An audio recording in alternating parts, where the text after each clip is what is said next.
An unsuspecting mother was brutally stabbed by her son 100 times. It gets worse, but that's why we're here, right? He took it one step further and mutilated her corpse.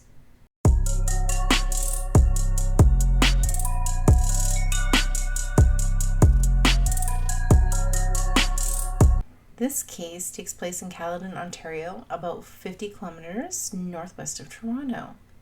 On April 30th in 2010, Caledon, Ontario Provincial Police, OPP, arrived to a scene that was initially called in as a minor hit and run. The officers that arrived to the scene found 18-year-old Luke Armstrong kneeling on the driver's seat, hovering over his mother's lifeless body. 54-year-old Krystina Armstrong. It's said that an officer reported to have smelled alcohol on Luke's breath as he approached the vehicle. So he was about to charge Luke with impaired driving, and then Luke exited the vehicle and he appeared dazed, stunned, and he was just soaked in blood. Luke had a couple of his own questions for the officer. Okay, here we go. Is she dead? Did I kill her? She's the devil. Step on my phone. She tried to stab me. Step on my phone. She used my phone. He told police he didn't believe she was dead, and he urged them to kill her. Officers immediately took note of Luke's strange behavior. This part pisses me off. It was said that Luke's odd and strange behavior was reported by numerous witnesses that day. His friends, his school staff, and his family. Needless to say, at this point, it was very apparent to officers that Krystina's injuries were not from a minor hit-and-run crash.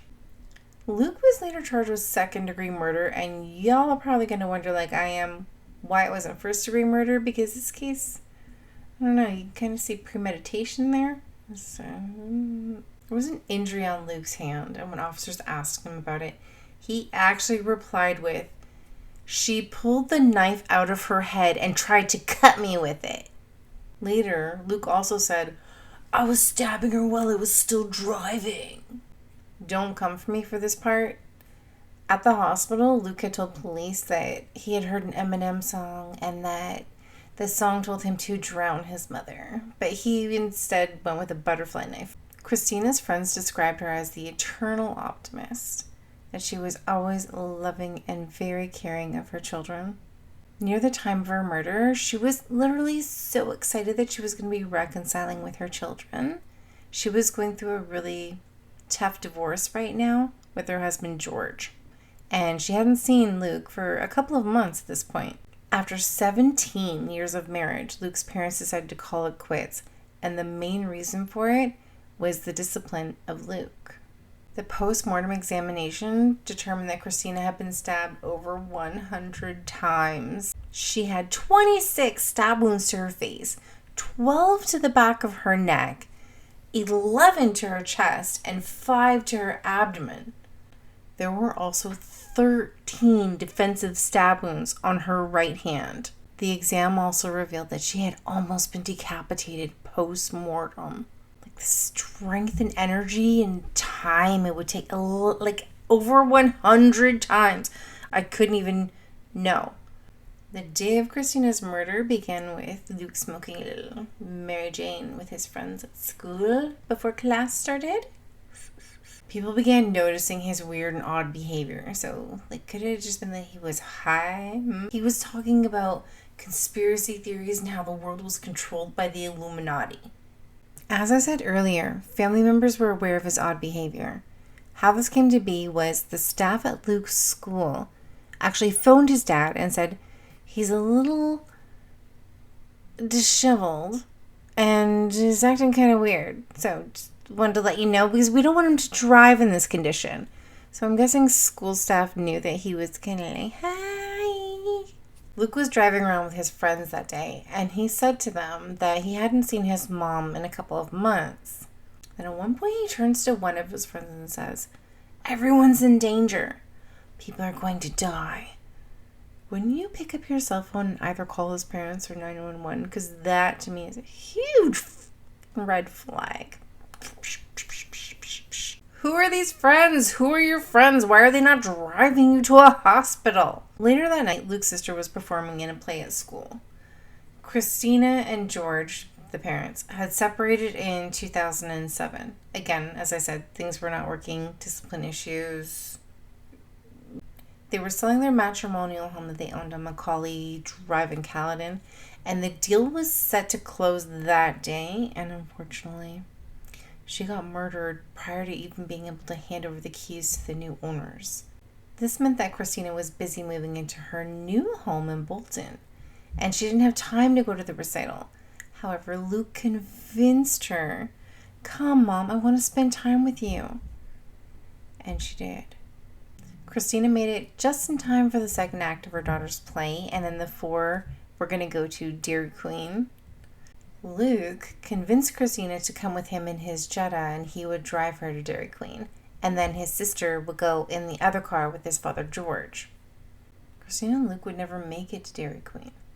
Instead, the family lost Krystina to murder, and they lost Luke to mental illness. I found out that there had been reports about Luke being troubled from a young age, and that he was actually charged with assault back in 2009 on his mom. He had gone into an episode, a psychotic episode, and bent her finger all the way back to where like the tendons just ripped. They were having an argument over a lunch that she had packed for him that day. Luke is suffering from psychosis, so anything could be a trigger. There's an instinct there. And I think that Krystina was trying everything that she could to get help for her son. The reason that I say that is because when he assaulted her, she actually did call police and she did have him charged, but not because she wanted to. She thought that if the police took him, maybe they would take him to a hospital where he could be treated. My heart goes out to this mom. She had her son charged with assault, and it was legit a last-ditch effort to get him some help.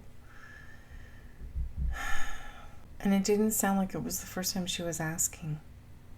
During the trial, the court heard about several other instances where police were called to the Armstrong home to deal with Luke's outbursts. The teen who had expressed an interest in pyrotechnics had a flair for setting fires. Serious talk. At the age of 14, Luke was diagnosed with ADHD, attention deficit hyperactivity disorder.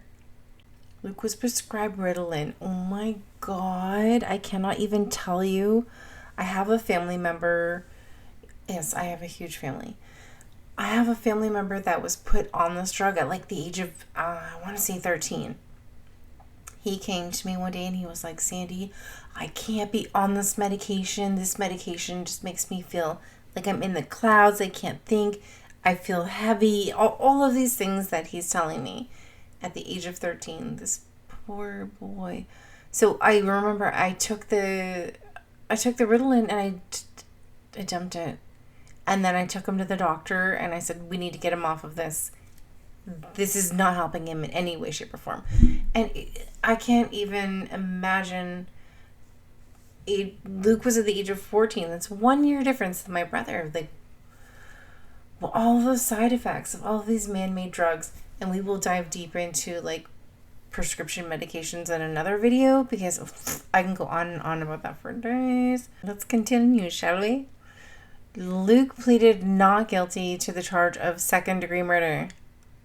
According to court documents, Luke was suffering from a psychotic mental disorder at the time of the attack. He was placed in a psychiatric facility to remain there until he was deemed to be a safe person. During Luke's trial, this soft-spoken, blonde, 18-year-old boy was found to be not present. He would briefly pause before answering questions to the point where his lawyer had at which point he'd give a small jerk and then he'd be like, "I need to answer in the same soft voice." The courtroom was filled with friends and family, including about half a dozen students that were friends of Luke, and there was one staff member from Humberview Secondary School. Some were supporters, some were not. And obviously, they were angry at Krystina's senseless death.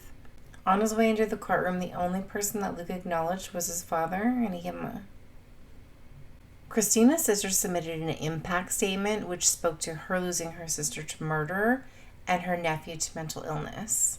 I love that her sister had the courage to say this next part. The person that committed the act that night was not my nephew. She hoped that he could receive treatment so that one day she could have him back. Now that is unconditional love. Again, according to Krystina's friends, Krystina had always wanted and tried desperately to get all of the help that she could for her son. Unfortunately, she got it at the cost of her own life. I really hope that Luke does get the help that he needs. If you or anyone you know is in crisis, please reach out to Wellness Together Canada. You can connect with a mental health professional one-on-one. If you're in crisis or you know anybody that is in crisis, please call 1-888-668-6810. This number is for youths.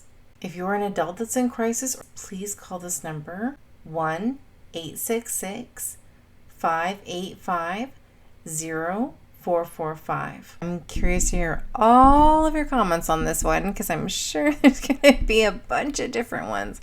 And bring them on. I'm open to anything. Again, I am so not knocking mental health at all. Just wanted to say, everybody, if you're passing someone on the street, it's not going to kill you to smile at someone.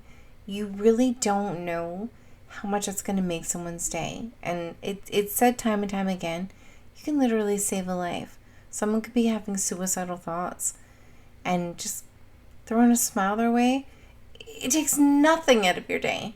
Nothing out of your day to be kind to somebody.